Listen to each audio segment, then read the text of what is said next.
Setahun pentadbiran Datuk Seri Ismail Sabri Yaakob sebagai Perdana Menteri hari ini, pastinya kita ingin membincangkan sumbangan beliau. Apakah dugaan dan cabaran yang ditempuhinya serta kejayaan dalam memastikan Malaysia terus aman, harmoni dan menempah nama di persada antarabangsa. Untuk itu, kita akan bersama dengan Muhammad Faisal Abdul Aziz, Presiden Angkatan Belia Islam Malaysia ABIM, bersama dengan kita. Assalamualaikum Faisal. Waalaikumsalam warahmatullahi. Faisal, 356 hari Ismail Sabri sebagai Perdana Menteri. Apa antara momen yang boleh kita recap ataupun kejayaan terbesarnya? Baik, saya fikir perkara yang paling utama ya bagi menjamin kestabilan kerajaan ialah bila mana Datuk Seri Ismail Sabri bersama juga dengan pemimpin Pakatan Harapan Datuk Seri Anwar Ibrahim memeterai perjanjian kesefahaman ataupun MOU yang saya fikir amat diperlukan bagi memastikan pentadbiran Datuk Seri Ismail Sabri ini stabil dan dapat meneruskan visi untuk membantu rakyat dan melakukan agenda perubahan yang lebih baik pada masa akan datang. Ya, justru itu bagi kita sebenarnya mungkin adalah sesuatu yang unprecedented ya, ataupun sesuatu yang belum pernah berlaku bila mana adanya perjanjian kesefahaman yang amat baik antara Perdana Menteri dan juga Ketua Pemangkang bagi mencari jalan penyelesaian kepada isu-isu yang berlaku dalam negara. Dan saya fikir inilah hasilnya pentadbiran kerajaan Datuk Seri Sabri masih kekal mencapai usia 100 hari dan kita dapat lihat beberapa momen penting khususnya di parlimen apabila berlakunya beberapa pindaan undang-undang yang memuaskan hati rakyat walaupun bukan 100% tetapi menggambarkan adanya perubahan-perubahan yang boleh diperbaiki di masa akan datang. Ya, saya nak betulkan sedikit tadi 365 hari lah, 1 tahun sebenarnya. Jadi sebentar tadi juga Perdana Menteri ada menyatakan masih banyak usaha yang mahu dan sedang dilakukan oleh Kerajaan Keluarga Malaysia. Termasuklah memperkukuhkan institusi-institusi politik yang ada sehingga ia menjadi inklusif. Dan ini termasuk pengukuhan institusi parlimen dan kehakiman serta membentangkan akta pendanaan politik untuk politik negara yang lebih sihat. Jadi apa pendapat Faisal sendiri terhadap kebebasan kehakiman Malaysia pada ketika ini?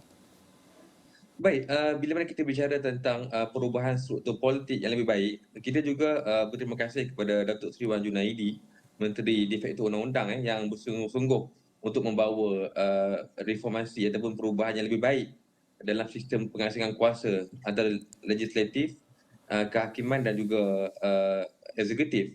Dan kalau kita lihat kepada isu bidang kuasa pengasingan kehakiman, ya benar, kita tak boleh nafikan secara sejarahnya tahun 1988 kita pernah mengalami krisis kehakiman susulan daripada pindaan perlembagaan perkara 121 Perlembagaan Persekutuan yang ditafsirkan oleh ramai tokoh akademik dan juga bekas Ketua Hakiman Negara Tun Zaidin sebagai menjejaskan kuasa kehakiman seolah-olah meletakkan kuasa kehakiman itu di bawah legislatif. Namun kalau ingin saya komen berasaskan kepada situasi semasa terutama pegangan prinsip oleh Yang Amat Arif, Ketua Hakiman Negara, Tengku Maimun Tuan Mat, iaitu memelihara the basic structure of the constitution. Bermaksud beliau Yang Amat Arif, Ketua Hakiman Negara ni amat tekankan tentang struktur asas Perlembagaan Persekutuan yang memberi hak kepada prinsip pengasingan kuasa tanpa ada campur tangan. Jadi ini adalah satu yang positif yang harus diteruskan oleh Badan Kehakiman di masa akan datang. Ya, kalau kita lihat kepada konsep pengasingan kuasa yang diamalkan ketika ini di Malaysia, memuaskan ataupun tidak?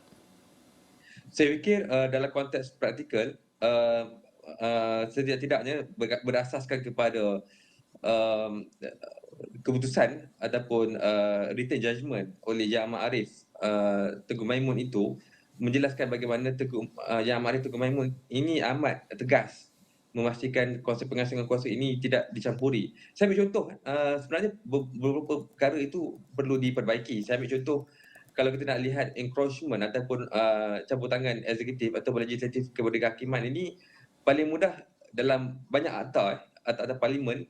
Contohnya meletakkan bagaimana kuasa menteri, keputusan yang dikeluarkan oleh menteri ataupun keputusan yang dikeluarkan oleh ketua pengarah immigration ataupun mana-mana jabatan kerajaan ini tidak subjek kepada judicial review ataupun tidak boleh dirayu di mahkamah. Jadi ini contoh akta-akta parlimen yang sebenarnya secara tidak langsung merendahkan kuasa mahkamah.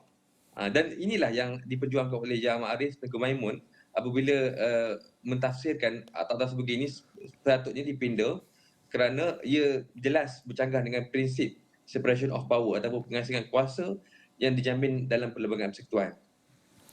Ya, kita juga ingin melihat dalam konteks politik. Ketika mengambil alih jawatan nombor 1 eksekutif itu, apa perkara yang dilakukan oleh Datuk Seri Ismail Sabri Yaakob? Bagaimana usaha beliau nak pastikan kestabilan politik dapat dijamin? Kalau kita nak lihat juga dari sudut MOU antara kerajaan dan pembangkang itu. Ya, saya fikir Datuk Seri Ismail Sabri mengambil maklum antara isu yang menyebabkan politik negara bercelaru ialah isu lompat parti. Tak kisah lompat daripada parti UMNO ke Bersatu ataupun daripada mana-mana parti pun, ia adalah merupakan sesuatu yang menjadi dasar utama, faktor utama negara kita bergolak dari segi politik. Dan atas faktor itulah akhirnya aspirasi pentadbiran Datuk Seri Ismail Sabri bersama juga dengan Datuk Seri Anwar Ibrahim dan juga pimpinan pembangkang telah pun berjaya untuk meluluskan satu pindaan undang-undang perlembagaan persekutuan dan juga penggubalan undang-undang anti lompat parti yang bagi saya walaupun kita banyak boleh kita bahaskan dari segi kelemahan tetapi ia adalah satu permulaan yang baik bagi memastikan pada masa akan datang sekurang-kurangnya kita mempunyai kestabilan politik yang jauh lebih baik daripada apa yang berlaku sesudah langkah Sheraton beberapa tahun yang lepas. Ya, itu konteks politik. Tapi kalau kita lihat dari segi isu kesejahteraan rakyat, kalau kita lihat juga kepada kos sara hidup yang tinggi dan juga kelembapan serta pemulihan ekonomi, bagaimana agaknya Datuk Seri Ismail Sabri Yaakob mengendalikannya ataupun menanganinya? Baik, saya fikir memang cabarannya besar. Kita melihat dalam konteks ekonomi, kita tak nafikan ia adalah isu global. Isu kejatuhan wang ringgit juga dipengaruhi oleh mata wang Amerika yang menguatkan ataupun strengthen US dollar oleh kerajaan Amerika sendiri.